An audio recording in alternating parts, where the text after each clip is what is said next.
40. 6 8 जा 6 8 जा 48.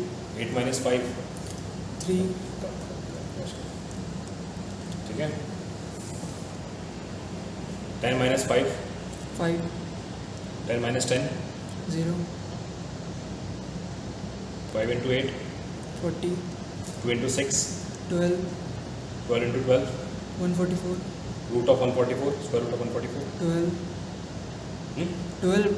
Okay 13 13 जा 13. 169. ओके इसको 13 का इशू है Yes. वो तो पूरी दुनिया को सर 13 का। ठीक है कैमरा ले ले 44 इसको ले लो साथ में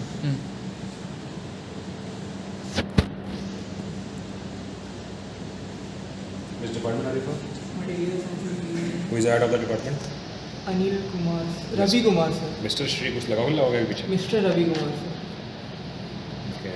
Why you want to join the aviation club flying tigers of NIT Hamirpur?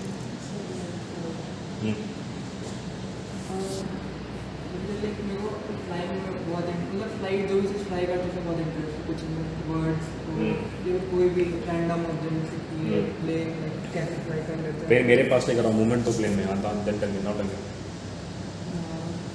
जैसे कि कोई भी चीज़ जो फ्लाई करता है उसमें वो सही मतलब वो बहुत ही फैसिनेट करता है मेरे को तो लाइक रोल सही करो तो ये लाइक उसके बारे में सीखने को भी मिलेगा और 5 into 2 10 okay land this plane now already Diganshu pass it 5 into 4 20, 8 5 जा 40, 9 9 जा 91, 64 2 8, कहाँ गया? अच्छा क्रैश हुआ ठीक है 12 12 जा